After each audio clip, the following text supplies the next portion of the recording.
नमस्कार मित्रांनो, मी बापू बिडगर आणि मराठी दरबार या आपल्या यूट्यूब चॅनलमध्ये आपले मनापासून स्वागत आहे. तर बघा, मुख्यमंत्री माझी लाडकी बहीण योजनेमध्ये बराच सावळा गोंधळ होत आहे.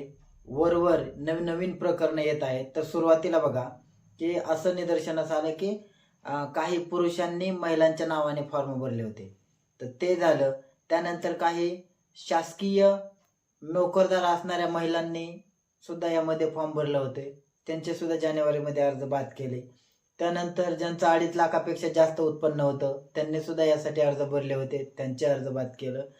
काहींना शासकीय सेवेचा लाभ भेटत होता सुरुवातीला पहिला, त्यांनी सुद्धा अर्ज भरले होते.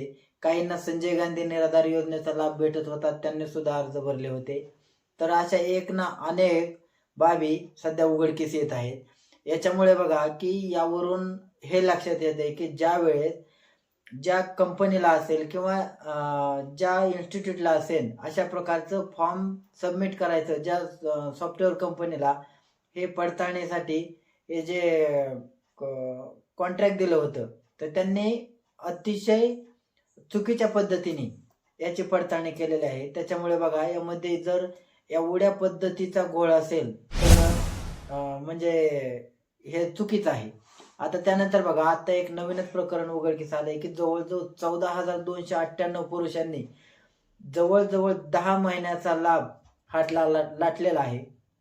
तर याच्यामध्ये बघा जवळजवळ 21 कोटी रुपयांचा हा अपहार आहे.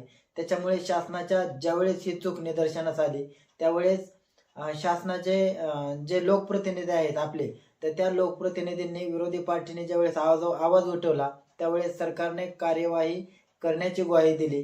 त्याच्यामुळे आता बघा हे जे 14,298 पुरुष आहेत, आता याचा आकडा अजून वाढण्याची शक्यता आहे. तर या पुरुषांकडून सर्व पैसे त्यांचे रिटर्न घेतले जाणार आहेत आणि अशा पद्धतीने चुकीचं शासनाची दिशाभूल करून नियम डावलून जर अशा प्रकारचे ही एक गुन्हेगारी प्रवृत्ती आहे आणि अशा गुन्हेगारी प्रवृत्ती ज्या लोकांनी केलेल्या आहेत त्या लोकांवरती फौजदारी प्रकारचा गुन्हा होणार आहे. त्याच्यामुळे हे पैसे देखील वसूल होणार आहेत आणि त्यांच्यावर गुन्हा देखील होणार आहे. त्याच्यामुळे बघा आता हा आकडा अजून वाढण्याची शक्यता आहे, कारण शासन जसं जसं प्रकारे हे पडताळणी लावत आहे त्या प्रकारे वेगवेगळे काहीतरी प्रकरण उघडकीस येत आहेत.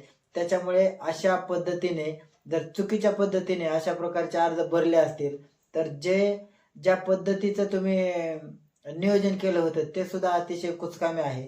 कारण जर इतक्या प्रकारचे 14 लाखो अर्ज जर अशा चुकीच्या पद्धतीने भरले जात असतील तर याच्यामध्ये ज्या कंपनीला कॉन्ट्रॅक्ट दिलेलं होतं, जी पडताळणी तुमची होती, तर त्या पडताळणीमध्ये ते देखील तेवढेच ग्राह्य धरले जावेत असं सुद्धा सांगितलं जाते. कारण अर्ज करणारे अर्ज कोणी पण करू शकतं, परंतु अर्ज चेक करणं हे संबंधित प्रशासन असेल किंवा संबंधित जबाबदार जे कोण कंपनी असेल त्यांचं देखील काम आहे. कारण जर कोणी चुकीचा अर्ज भरला तर तिथं पडताळणी कमिटी असेल किंवा पडताळणीसाठी एखादी तिथं पायरी असेल तर त्या पायरीवरती अर्ज बरोबर भरला की नाही, ज्या शासनाने अटी लावून दिलेल्या होत्या त्या अटीनुसार अर्ज भरलेत की नाही हे सुद्धा पाहणं त्यांचं काम होतं.